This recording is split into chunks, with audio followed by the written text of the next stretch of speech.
Hi, good afternoon. I'm meteorologist Tracy Humphrey, and we're coming to you online right now to give you the latest updates on that PG&E power shutoffs that we do have across many parts of the Central Valley. As of around noon today, PG&E does report that 83,000 customers originally expected to lose power are no longer part of the latest power shutoffs. Now, that's great news. That includes El Dorado, Nevada, Placer, Sierra, Yuba, and Western Sonoma County. PG&E is still monitoring weather conditions, though, for about 14,000 other customers. Those customers are located in Butte, Plumas, Tehama, and Yuba counties. They could very well still be affected. So let's kind of take a look at that outage map. And these are some of the places we're most concerned about. The purple areas that you see are the places that currently do not have power, and most of those power outages are in the North Bay area. Now, the big reason for this has a lot to do with the wind, and that wind is the reason why we do believe those power outages could still be in play later on this evening and even through early tonight. Here's a look at downtown Sacramento a little bit earlier today. That wind, boy, it was blowing hard in many locations. Of course, Sacramento is not part of the power outages or the power shutoffs, but again, the opportunity for high winds will be in the forecast for many locations such as Sacramento. So here's a look at what we are enjoying in the Sacramento area. It's a beautiful fall day, but again, the winds are still going to be a part of the forecast. It is 71 degrees. We got plenty of sunshine outside, and winds right now in the north to northwest at 20 miles per hour, and they could be gusting a little bit higher than that from time to time. So currently the conditions: 70 in Stockton, 71 in Sacramento, 71 in Fairfield, 69 degrees in Marysville. The 50s once you take a look at parts of the foothills, mid to upper 50s. But boy, look at those cold temperatures: 33 in South Lake Tahoe and 36 in Truckee. Satellite and radar. So we had a low pressure system moving through the area. That's where the opportunity for the rain and the snow and again the high winds came into effect.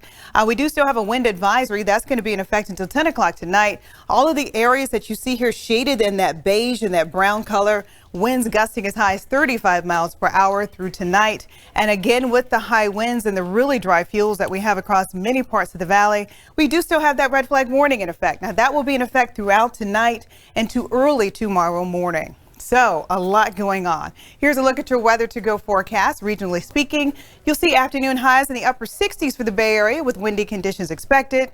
Similar conditions for the valley, plenty of sunshine, 69 for an afternoon high, 64 for the hills, and I'm going 42 for the Sierra with a few scattered snow showers in the forecast. Not expecting a whole lot of accumulation, but above 6,000 feet, you could definitely run into, again, a few slippery roadways. So here's a look at our futurecast, kind of showing the opportunity again for those scattered rain and possible snow showers well up in some of the higher terrain. That will be through this evening as well as tonight as well as early Thursday morning. So if you're going to be traveling in the Sierra and once you get to around past levels, you could have again some slippery roadways. So bear that in mind. Here's a look at your future winds. North to northwest winds around 21 in Sacramento, east to northeast around 14 in Truckee.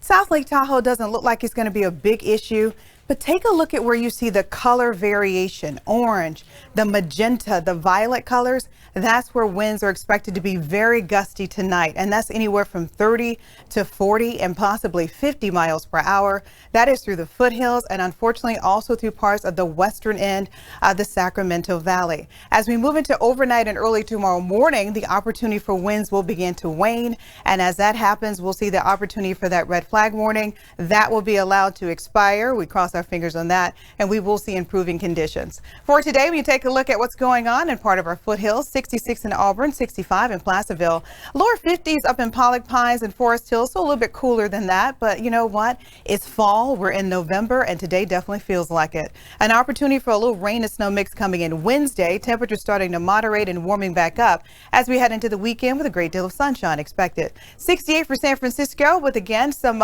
sun and clouds expected today. Lower 70s through the North Bay into Oakland, upper 60s in San Jose and 67 degrees just off the coastline. Hit the valley floor: 66 in Turlock, 70 in Manteca, 70 degrees in Stockton. We did cool down today, but again, we are still well above average for this time of the year. 68 in Davis, 69 in Woodland, 71 in Elk Grove, 67 in Sacramento. Bear in mind, with breezy and gusty winds, it's going to feel a lot cooler than the actual air temperature. Our 10-day forecast showing temperatures still in the mid to upper 60s as we move into the weekend, but I want to point your attention to something. Take a look at Wednesday and Thursday. That's the opportunity again as we move into Thanksgiving, we could be looking at some Turkey Day showers moving into the forecast. And again, let's kind of circle back and just kind of let you know that red flag warning will be in effect throughout tonight into early tomorrow morning. All of those locations that you see there in the red, from Redding into the Sacramento, just north of Sacramento, you do have the opportunity for some high fire danger, very gusty winds, so no outdoor burning is expected during this time frame. So let's just kind of talk about some other things we have going on. Dozens of schools actually canceled classes today because of the potential shutoffs. Now, 8 school districts in El Dorado County alone are closed today. Those school closures can be inconvenient for families that need a place for their kids to go during the day. But one group in Placerville came up with a solution, and it's not costing parents a dime. Our Mady Gomez is checking out what is called a power outage camp. She is live in Placerville. What is a power outage camp, Mady? What is that? Hey, Tracy, so just what it sounds like, because you know the struggle is real when you have kids. And listen, I don't have kids, but everybody around me who does tells me the same thing, including my cameraman, Miguel, who has a couple kids.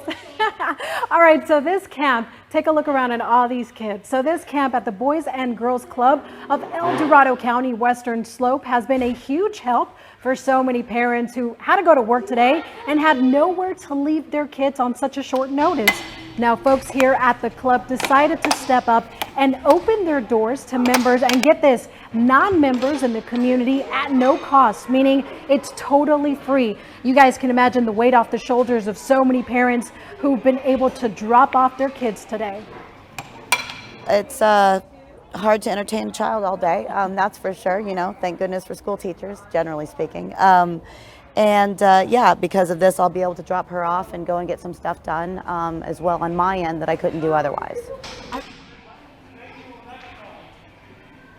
So far, about 180 kids have been dropped off. Now, those kids have received breakfast, lunch, and snacks. You can see some of them here in the art room drawing and coloring. Are you guys having a good time out here? Yeah! All right, so there's also a basketball court here. We've seen kids playing pool, air hockey, and bumper pool. Now, the Boys and Girls Club of El Dorado County Western Slopes tells me they will keep this going as long as school is out, or if they do see those power outages around here. And again, this is for kids ages 5 to 18, and the doors, of course, are open from 8 a.m. to 6 p.m. So parents, don't forget to come pick up your kids later on today. Reporting live, I'm Mady Gomez. Back to you. Oh, Mady, those kids sound like they're having a blast. And who doesn't love playing air hockey, right? That's right. I mean, hey, if I get during my lunch break, you know where you can find me. I know, right? Okay, well, thank you, Mady. That is going to be all for this particular update. PG&E will have another update related to those power shutoffs. That's going to be coming this evening at 5:30, and we will bring you a live update with that one on television as well as on ABC10.com. You also can get information on the power shutoffs on our ABC10 app.